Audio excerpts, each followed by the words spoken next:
Hi అండి. నమస్తే.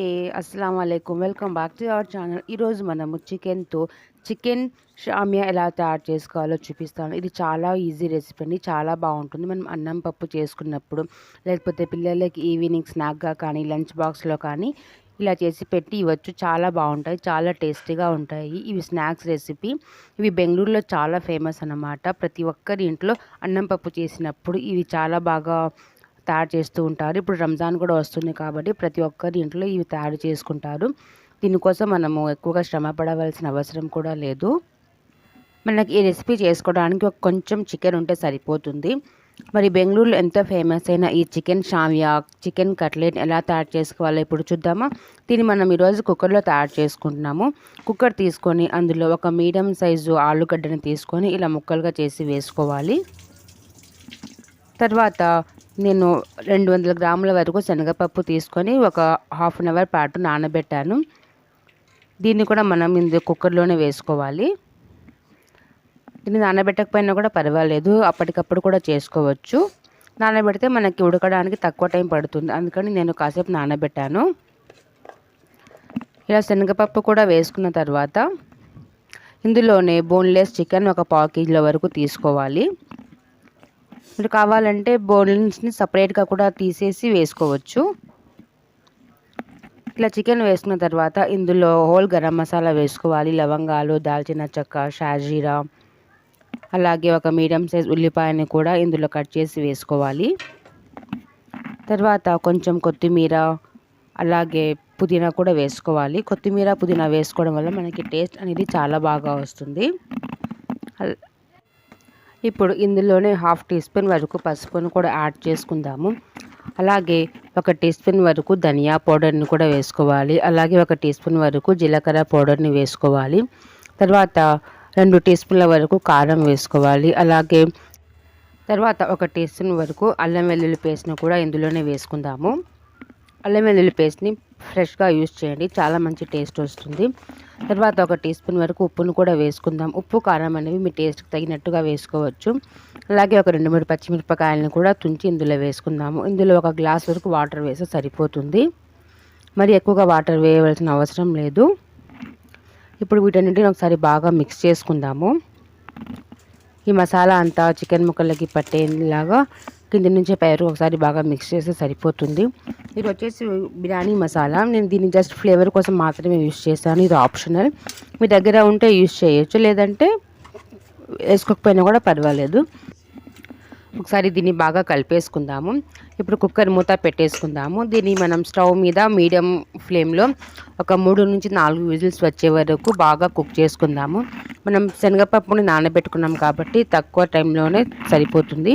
ఒకవేళ శనగపప్పు నానబెట్టింది తీసుకోకపోతే ఇంకొక 2 విజిల్స్ తక్కువగా పడతాయి. ఇప్పుడు మనము దీని విజిల్స్ వచ్చే వరకు మనం వెయిట్ చేద్దాము. అంతలోపు మనం బ్రెడ్ క్రమ్స్ ఎలా తయారు చేసుకోవాలో చూద్దాము. ఈ రెసిపీకి బ్రెడ్ క్రమ్స్ అనేవి చాలా ఇంపార్టెంట్. మనం ఫ్రెష్గా తయారు చేసుకుంటే రెసిపీ ఇంకా బాగుంటుంది. దీనికోసం నేను ఇక్కడ ఒక 2 బన్ తీసుకున్నాను. మీ దగ్గర బ్రెడ్ ఉంటే కూడా సరి తీసుకోవచ్చు. బన్ని ఇలా చిన్న చిన్న ముక్కలుగా చేసుకొని మిక్సీ జార్లో వేసుకోవాలి. ఇలా ముక్కలుగా తుంచి ఒక 2 నిమిషాల పాటు ఎండలో పెడితే ఇది ఇంకా కొంచెం డ్రై అయిపోతుంది. అప్పుడు బ్రెడ్ క్రమ్స్ అనేవి మనకి ఇంకా బాగా వస్తాయి. చూసారా, ఇలా బాగా బరగ్గా వేసుకోవాలి. మరి మెత్తగా పౌడర్ లాగా వేసుకుంటే మనకి బ్రెడ్ క్రమ్స్ అనేవి బాగుండవు. ఇలా చేసుకుంటేనే బాగుంటాయి. ఇక్కడ కట్లెట్ మసాలా కూడా చాలా బాగా కుక్ అయిపోయింది. చూడండి, మా పప్పు అనేది ఇలా మెత్తగా స్మాష్ అవ్వాలి. అప్పుడే మనకి కట్లెట్స్ అనేవి చాలా బాగా టేస్ట్గా వస్తాయి. ఇప్పుడు మనం దీన్ని ఇలా స్పూన్ సహాయంతో లేకపోతే పప్పు గుత్తి సహాయంతో మెత్తగా నలిపేసుకుందాము. ఒకవేళ మీకు ఇలా రాకపోతే మిక్సీలో బరకగా ఒకసారి మిక్సీ పట్టుకుంటే సరిపోతుంది. ఇందులో అక్కడక్కడ బోన్స్ ఉంటే తీసి పడేస్తాము. చూస్తారు కదా, ఇలా బాగా మెత్తగా స్మాష్ చేసి పక్కన పెట్టుకుందాము. ఇది కొంచెం చల్లారాలి అంతే. ఇందులోనే మనము ఒక ఎగ్ని వేసుకుందాము. పావు కిలో చికెన్కి ఒక ఎగ్ అనేది సరిపోతుంది. మరి ఎక్కువగా వేసుకుంటే అంత బాగుండదు. దీన్ని మనం 2 రకాలుగా తయారు చేసుకోవచ్చు. ఒకటి ఇందులోనే ఎగ్ వేసి తయారు చేస్తారు, లేదంటే ఎగ్ని డిప్ చేసుకుంటూ కూడా దీన్ని తయారు చేసుకోవచ్చు. నేను ఎప్పుడు చేసినా కూడా ఎగ్ని ఇందులోనే వేస్తాను. చూసారు కదా, ఇలా మనకి చికెన్ ముక్కలు కూడా పైన కనిపించేటట్టుగా మనం బాగా స్మాష్ చేసుకోవాలి. ఇలా ఒక గుడ్డును కూడా పగలగొట్టి ఇందులో వేసి బాగా అంతటిని మిక్స్ చేసుకుందాము. ఇది చాలా వేడిగా ఉంటుంది, అందుకని చూసి కొంచెం కొంచెం చేసుకుంటూ మనం కలుపుకుందాము. చూసారు కదా, మన షామియా మిశ్రమం రెడీ అయిపోయింది. ఇప్పుడు ఈ మిశ్రమాన్ని అంతటిని ఒక గిన్నెలోకి తీసుకుందాము. ఇప్పుడు మనకు కావాల్సిన షేప్లో మనం దీన్ని తయారు చేసుకోవచ్చు. మీరు పొడవుగా కట్లెట్ కూడా తయారు చేసుకోవచ్చు. నేను టిక్కీల మాదిరిగా తయారు చేస్తున్నాను. చూసారు కదా, ఇలా కొంచెం కొంచెం పిండి తీసుకొని మనకు కావాల్సిన షేప్లో మనం దీన్ని తయారు చేసుకోవచ్చు. నిమ్మకాయ అంత సైజులో పిండిని తీసుకొని మనం ఇలా అరచేతిలో నూనె పెట్టేసుకొని ఇలా బాగా టిక్కీలాగా తయారు చేసుకోవాలి. మరి ఇవి లావుగా ఉంటే మనకి లోపలంతా కొంచెం పచ్చి పచ్చిగానే ఉంటుంది. అందుకని ఇలా పల్చగా మీడియంగా తయారు చేసుకుంటే మనకి కొంచెం క్రంచిగా కూడా ఉంటుంది అనమాట. చూసారు కదా, ఇలా అన్నింటినీ తయారు చేసుకోవాలి. దీన్ని మనము ఫ్రిడ్జ్లో కూడా ఒక వారం రోజులకు పైన పెట్టుకోవచ్చు. ఇలా అన్నింటినీ తయారు చేసుకుని ఒక టైట్ కంటైనర్ బాక్స్లో పెట్టి ఫ్రీజర్లో పెట్టేస్తే మనకి ఇవి చాలా రోజుల వరకు నిల్వ కూడా ఉంటాయి. ఎలాంటి వాసన కూడా ఏమి రాదు.